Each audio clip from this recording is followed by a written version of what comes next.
Good morning. જય શ્રી કૃષ્ણ. જય શ્રી કૃષ્ણ. જય શ્રી કૃષ્ણ મમ્મી. જય શ્રી કૃષ્ણ. જય શ્રી કૃષ્ણ. આજે છે મંગળવાર અને સવારનું કામ પૂરું થઈ ગયું છે અને અત્યારે લંચ બનાવવાનું પણ સ્ટાર્ટ કરી દીધું છે. લંચમાં અમારે બને છે આજે મેથી બટેકાનું શાક બનવાનું છે પહેલી વાર. અને અહીંયા મમ્મીએ વઘાર્યો છે તુરિયાનો સંભારો, તુરિયા અને મરચાં. અમુક અમુક વસ્તુ તો મને ખબર જ નહીં કે આવું કંઈ બને એમ. તુરિયાનો સંભારો તો મસ્ત લાગે. હા, મને સારો લાગે.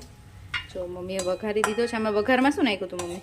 જીરું નાખ્યું, હિંગ નાખી, જીરું અને હિંગ નાખીને ખાલી વઘાર્યો છે. અને હવે થોડુંક ચડી ગયું ને હળદર અને મીઠું અને કેવા મેથીનો ભૂકો નાખવાનો. હા, શેકેલી મેથીનો ભૂકો નાખવાનો અને સંભારો હોય એટલે સાવ નહીં ચડવા દેવાનું, થોડુંક કાચું પાકું રાખવાનું. સારો લાગે, થોડોક કડક હોય ને તો સારું લાગે. મમ્મીએ મરચાં વધારે નાખ્યા હોય તો વધારે સારો લાગશે. મમ્મી બહુ નખાણા. મરચાં નાખ્યા છે ને? હા, તે થોડુંક તીખું હોય તો નાખવાનું. હવે તીખા સિવાય શું કાંઈ ખાવું છે? તીખું જોયું છે બધા. જો ચડી ગયો ને પછી આમાં મેથીનો ભૂકો, શેકેલી મેથીનો ભૂકો નાખ્યો અને થોડા ખાંડના દાણા નાખ્યા. હા, બની ગયો છે મસ્ત તુરિયાનો સંભારો. હવે ખાઈએ એટલે ખબર. મેથી અને બટેકાનું શાક બનાવવાનું છે ને, એમાં મમ્મીએ છે ને મેથી, આપણે જે મેથીની ભાજી જેમ વઘારીએ ને એવી જ રીતે લસણ મૂકીને વઘારી દીધી છે અને બટેકા બાફીને સમાર્યા છે અને ટમેટા સમાર્યા છે. મને એવી રીતે ખબર છે કે ડાયરેક્ટ કુકરમાં બટેકાનું શાક આપણે જેવી રીતે વઘારીએ ને એવી જ રીતે એમાં મેથી નાખી દેવાનું. પણ મમ્મી કે નહીં આવી રીતે, આ મમ્મી સૂકી ભાજી જેવું બનાવે છે, કોરું એટલે સાવ કોરું એ નહીં પણ આમ થોડુંક એવું. અને હું જે કહેતી હતી ને રસાવાળું, અને મમ્મી કહે કે હું બનાવું એ કે. મેં કીધું ચલો, તો આજે મમ્મીને મેં કીધું તો તમે તમારી રીતે જ બનાવો તો ખબર નહીં. મેં તો આવી રીતે કોઈ દિવસ નથી બનાવ્યું, એટલે જ મમ્મી બનાવે છે બટેકાનું અને મેથીનું શાક. હળદર, લાલ મરચું બધું. આ ભાજી ચડી જાય પછી ને? હા, સડી જાય. અને લસણવાળી ચટણી નાખશો ને? હા, લસણ. પછી પાછી સડે ને ભાજી બટેકા. હા, આજે મમ્મીના સ્ટાઇલનું મેથી બટેકાનું શાક ખાઈએ. ચલો, જો આ છે ને મેથીની ભાજી ચડી ગઈ ને પછી એમાં બાફેલા બટેકા અને ટમેટા નાખીને થોડી વાર ચડવા દીધું અને હવે એમાં મસાલો કરે છે મમ્મી. લાલ મરચું નાખ્યું છે, ધાણા જીરું અને લસણવાળી ચટણી નાખી છે ને. પછી આમાં ગળપણ અને ખટાશ અને ગળપણમાં કાંઈ નાખો? હા, ખાંડ નાખવાની. થોડી ખાંડ અને લીંબુ. લીંબુ એટલે આપણે ઓલું બટેકાની સૂકી ભાજી બનાવી એવી જ રીતે થયું ને? ખાલી લસણવાળી. હા, એટલે એમાં આમાં મેથીની ભાજી અને લસણવાળી ચટણી આવે એટલે મેથી હોય ને એટલે આપણે ચટણી સારી. સારું. એટલે તો હવે આની જોડે રોટલો ખાશો કે રોટલી કરવી છે બધાની? રોટલી કરશું. રોટલી કરશો ને બધાની? કોરું લાગે ને ભાજી જોડે. હા, કોરું આમ સૂકી ભાજી જેવું છે ને એટલે કોરું લાગશે, એટલે આની જોડે રોટલી બનશે જ. જો થઈ ગયું છે અમારે ભાજી અને બટેકા. મસ્ત સારું લાગે છે. અહીંયા એક બાજુ રોટલી થાય છે અને અહીંયા સવારે છે ને મેં છોકરાઓને પુડલા બનાવી દીધા હતા. ઇડલીનું બેટર પડ્યું હતું ને એના સવારમાં એ લોકોને નાસ્તામાં આવું જ કંઈક લઈ જવાનું હોય.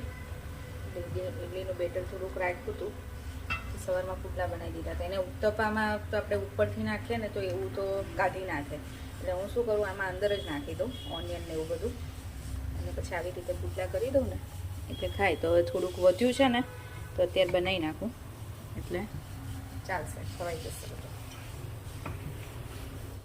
જો મારું લંચ રેડી છે, બેસી ગયા છે જમવા મમ્મી ને પપ્પા. પપ્પા શાક ભાવ્યું? મસ્ત. સારું બન્યું છે મમ્મી. અમારે મસ્ત બને. સંભારો હા સારો લાગે છે. રાહી ને શ્લોક તો અમારે ટીવી જોતા જોતા બે બેસે છે. સ્કૂલેથી આવે ને એટલે એ લોકોને જેઠાલાલ જોતા જોતા જ જમવું હોય. ટેબલ પર બેસાડીએ ને તો એ મોબાઈલમાં જોવે, તો ત્યાં બેસીને જોવે શાંતિ. જોયો વગર એના ભાવે નહીં. જેઠાલાલ વગર જમવાનું ન ભાવે. શ્લોકો આજે તો ઉઘડી ગયા મારા વગર કીધે લખવા બેસી ગયો છે આ છોકરો. ડાયો થઈ ગયો છે, હોમવર્ક કરવા બેસી ગયો છે. પણ તું એક વસ્તુ ભૂલી ગયો, ચશ્મા તારા. રાહી, એ રાહી, ભાઈને ચશ્મા આપને બેટા.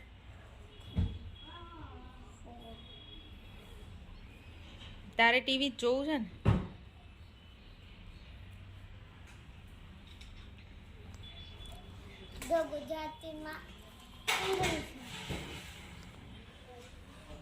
ગુજરાતીમાં અંકલ લખે છે ને.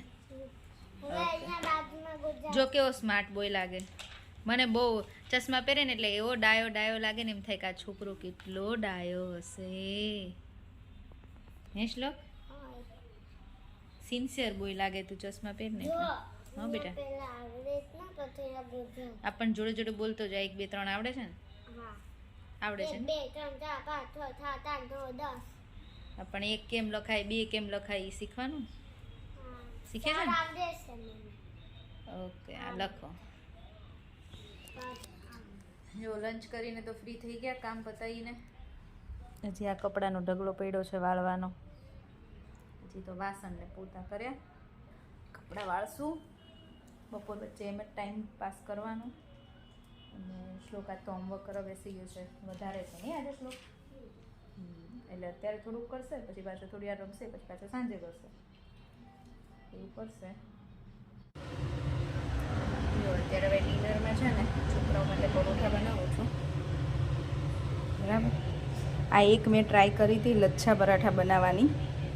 તો બન્યું તો છે, એટલું બધું પરફેક્ટ નથી બન્યું, પણ થોડું થોડું બન્યું છે. કેમ કે આ બધા પડ છે ને એ બધા ખુલવા જોઈએ. તો અમુક અમુક ખુલ્યા છે, અમુક અમુક નથી ખુલ્યા.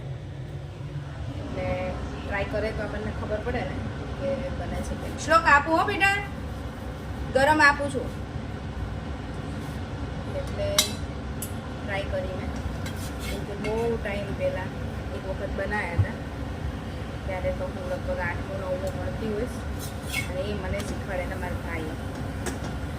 મારો ભાઈ છે ને એ બહુ શોખીન છે. બધું અલગ અલગ ખાવાનું અને બનાવવાનો પણ એને બહુ શોખ છે. એને પોતાને બનાવવાનો શોખ છે. એટલે એ ત્યારે તો શું કરે કે મમ્મી પપ્પા કંઈક બહાર જાય ને એટલે પછી પાછળથી અમે કંઈક ને કંઈક બનાવીએ છીએ. એ વખત અમે ચાઇનીઝ સમોસા બનાવ્યા હતા ઘરે. પછી એક વખત આ પરાઠા બનાવ્યા હતા. એવું કંઈક મમ્મી પપ્પા બહાર જાય ને 2-3 કલાક અમને મૂકીને ગયા હોય ને તો અમે શાંતિથી ઘરમાં રહીએ નહીં, કંઈક આવું અલગ અલગ બનાવીને એક્સપેરિમેન્ટ કરીએ. સારું બને કે જેવું બને એવું. પણ ત્યારે સારા બન્યા હતા. આજે બન્યું એના કરતાં તો ત્યારે સારા બન્યા હતા. કેમ કે ત્યારે એને મને શીખવાડ્યા હતા કે આવી રીતે કર, આવી રીતે કર. અને આજે તો હું જાતે બનાવતી હતી, જોતી હતી કે કેવું બને છે. પણ થોડી ટ્રાય કરીએ. થોડોક લોટ આ લોટ થોડોક ઢીલો છે એટલે, બાકી થોડોક લોટ કઠણ હોય ને તો પછી સારું બને. તો મેં કીધું રાહીને શ્લોક છે ને પરોઠા બહુ ભાવે અલગ અલગ. આ તો ટ્રાયંગલ બનાવ્યા છે, બાકી હું એમના માટે સ્ક્વેર બનાવું, પછી ટ્રાયંગલ, સર્કલ, પછી ક્યારેક એમ કે મમ્મા સ્ટાર શેપ કાપી દે તો રાઉન્ડ કરીને પછી એનો સ્ટાર કરી દઉં. પછી ક્યારેક એમ કે મમ્મા હાર્ટ શેપ કરી દે તો પછી એમાંથી હાર્ટ કટ કરી દઉં. એવા અલગ અલગ છોકરાને પરોઠા બનાવીને ખવડાવતી. નાના હતા ને ત્યારે બહુ કહેતા હતા એવું. હવે તો જે આપું એ ખાઈ લે. નાના હતા ને ત્યારે ન ખાય ને ત્યારે એવું કરું કે જો હું તને હાર્ટ શેપ આપું છું, જો તને સ્ક્વેર શેપ આપું છું. તો તે અલગ અલગ શેપના પરોઠા બનાવી પછી રાહીને શ્લોકને મેં બહુ ખવડાવ્યા છે. જો આજે છે ને આ બંને આજે એટલી ઊંઘ ખેંચી છે સાંજના 7 વાગ્યા સુધીની. સરસ. શ્લોક બપોરે સૂઈ ગયો હતો ને, હોમવર્ક કરતો હતો, પછી હોમવર્ક કરીને થોડી વાર પછી સૂઈ ગયો તો 7 વાગે જાગ્યો. પછી રાહી સૂઈ ગઈ તો 7 વાગે જાગી. તો હવે રાત્રે આજે સૂવાનું નામ નહીં લે. ધમાચકડી બોલાવો અને ચલો ડિનર કરીને ફ્રી થઈ ગયા. ડિનરમાં તો આજે એવું હતું, મમ્મીને મંગળવાર, મમ્મીને પપ્પા ગયા હતા અસ્મિતાબેનના ઘરે, કે માસી રોકાયા છે ને, તો ફોન આવ્યો હતો કે અહીંયા આવો જોડે બેસીએ. તો મમ્મીને પપ્પા ત્યાં ગયા હતા. પછી પપ્પા ત્યાં કંઈક નાસ્તો કર્યો હશે એટલે એમને ભૂખ નહોતી. એટલે અમારે જ જમવાનું હતું. છોકરાને પરોઠા કરી દીધા કે એવું નહીં, બહુ શરદી છે હમણાં, તો એમણે ચા ભાખરી ખાઈ લીધી. એટલે આજે તો અમારે આમ રસોઈ ના બનાવીને આવું ખાલી ભાખરી ને પરોઠા ને એવું હોય ને તો મને એમ જ લાગે કંઈ કામ જ નથી. એવું લાગે આજે જલ્દી આમ ફ્રી જ હતી અને કામ જલ્દી પતી ગયું જમ્યા પછી. કેમ ગટિયાઓ? ચલો હવે રાહીને શ્લોક થોડી વાર નીચે રમવા જશે અને હું ને કેયુર વોક કરવા જઈશું થોડી વાર.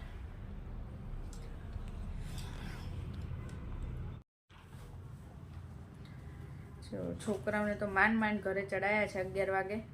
હજી રમવું હતું બેયને, કેમ કે આજે સૂઈ ગયા છે ને મને ખબર હતી હવે આજે ઘરે જઈને સુવાનું નામ નથી લેવાય. હજી તો જોવો એનું મોઢું જોવો, હજી તો બેયને રમવું છે કે અમે રમશું એમ. 11 વાગે ને તોય હે ચલો હવે આજનો વિડીયો અહીંયા જ પૂરો કરીશું. ફરીથી મળીશું કાલ નવા વિડીયો સાથે. ત્યાં સુધી બાય બાય. જય શ્રી કૃષ્ણ. રાહી બાય બાય. જય શ્રી કૃષ્ણ. Good night. જય શ્રી કૃષ્ણ. Bye bye. જય Shri Krishna. Good night. Good night. જો આ બધી ગાડી લઈને બેઠો છે રમવા માટે ગટીઓ.